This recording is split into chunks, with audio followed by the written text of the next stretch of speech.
Doctor Who Cold Blood, the 9th episode of Series 5, is written by Chris Chibnall and starring Matt Smith, Karen Gillan and Arthur Darvill.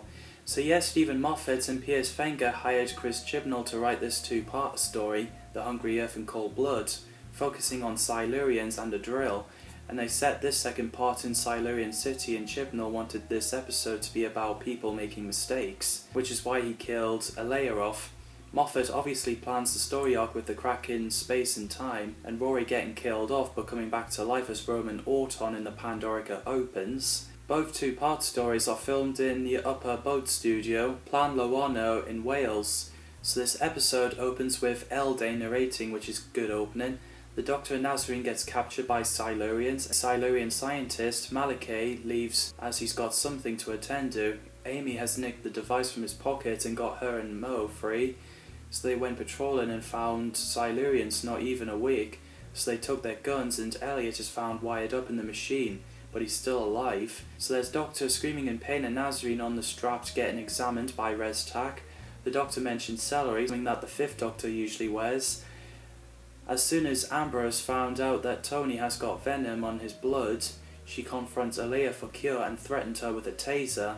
So eventually Ambrose used it twice. Well, first time Alea walked into it, and second time Ambrose used it on her and killed Alea. Rory and Tony arrived and he wasn't happy with his daughter, but then Tony gave her a bit of a sympathy as he hugged her. So the Doctor and Nazarene gets chained up in the courtroom as Restak plans to execute them.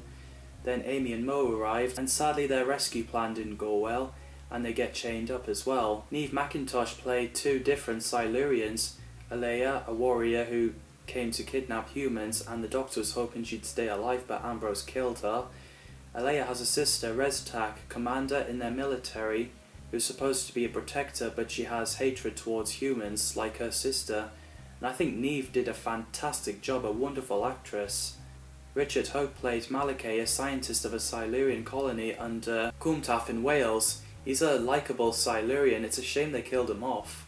Stephen Moore played Eldane, who's the leader of Silurian race where Cwmtaf is, and I think he's a great leader. Casts did a great job with their roles.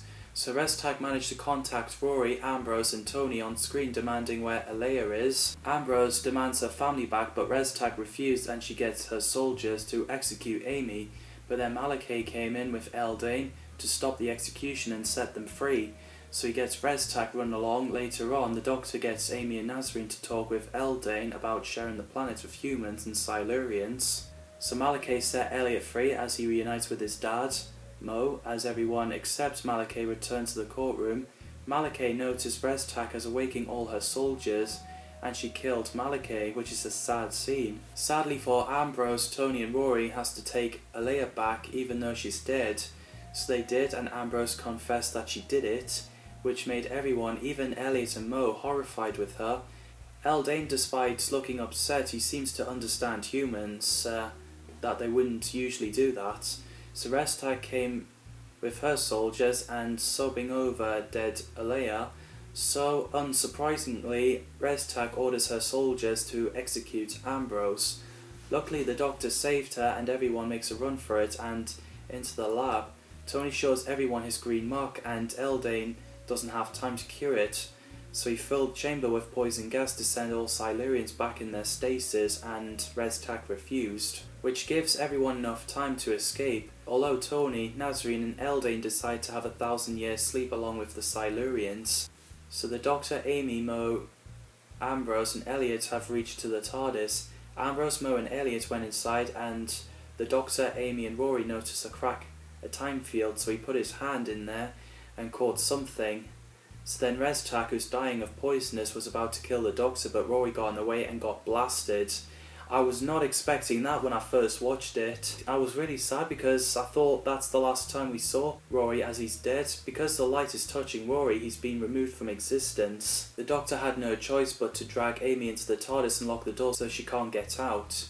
And the TARDIS disappeared, and Amy really couldn't handle this very well. Karen's acting is fantastic. She thought it was incredibly challenging, which I bet, as she's making it truthful and believable, and she really pulled it off. So the Doctor tries to get Amy to think about Rory, but the TARDIS crash landed and Amy ended up forgetting him. It happened to Amy because Rory lives in her world and time. Even though she's a time traveller, Amy still forgets about Rory. So after the drill exploded, Mo and Elliot left. Ambrose is surprised that the Doctor didn't let the Silurians kill her, but of course it's never the way. He tells her to make Elliot the best of humanity to make up for the murder of Alea. After Amy waved at her future self, the Doctor realises that it was a TARDIS fragment, and he's really concerned.